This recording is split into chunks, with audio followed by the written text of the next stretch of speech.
Welcome to For the Bike of It. Sorry for the lack of uploads. It's been a crazy winter for me. I've been working a lot. But you read forums online and you read things and you're like, I don't know if that's quite right, but you don't want to spend the money to find out if it's true or something like that. Well, everyone's heard the Chinese carbon wheel debate. So I hunted around online. I've been poking around for about a couple weeks. And I found the cheapest carbon wheels I could on the internet.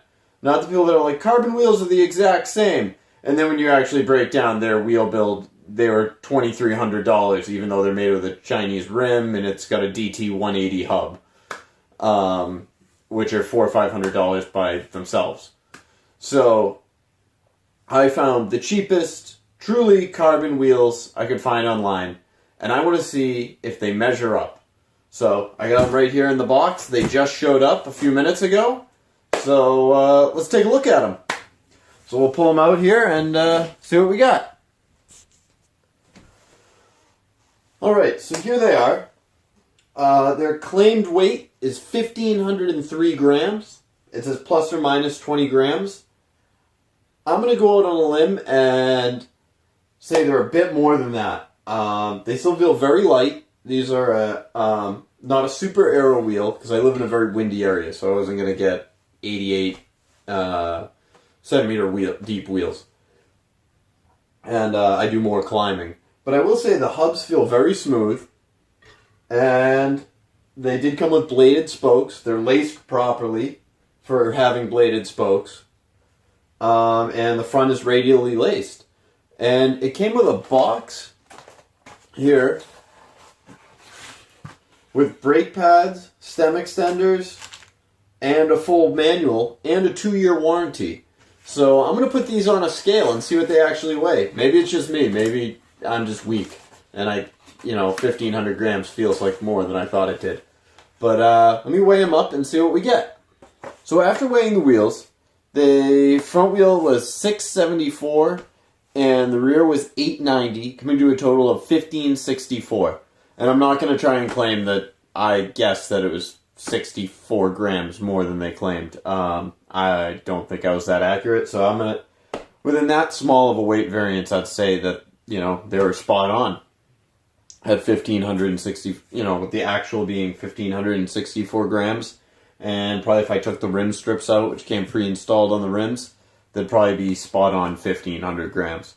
And the quality does seem decent. I'm interested to see how the brake track wears in, because that is a big sticking point with a lot of carbon rims, is the braking. I've ridden some very expensive carbon rims in the past, and the braking is never as good as a knurled aluminum rim. And I will say, I paid $2.99 with shipping for this pair of carbon rims, and at that weight, and that price, it even beats out most budget aluminum rims. Which I'll be doing a shootout against a couple rims I have hanging around the house that are what you typically find in around a $700 road bike that comes with it. So it'll give you an idea of where they stack up. But the quality seems really good overall. Very impressed with what they came with, saying the brake pads, with it being a carbon rim, you do have to change your brake pads.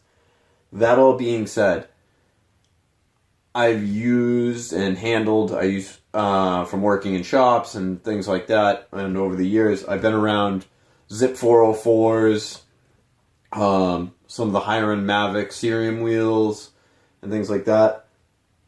They're not as light as those, and they're not going to be a competitor to those wheels on the bleeding edge.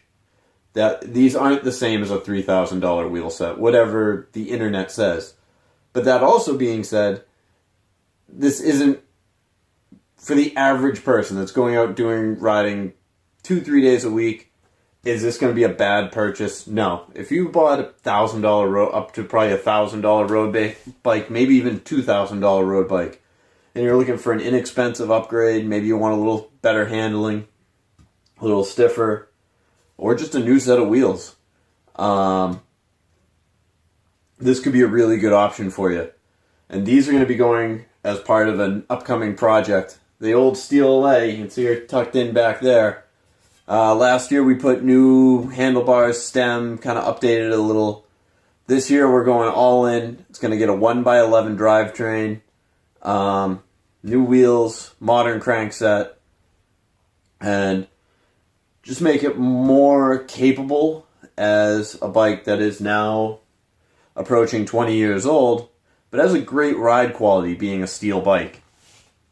So, thanks for watching. Click like, subscribe, and there'll be more videos to come comparing wheels. So, stay tuned, leave your comments below. Any questions, thoughts, anything you didn't think I went over, please leave a comment below.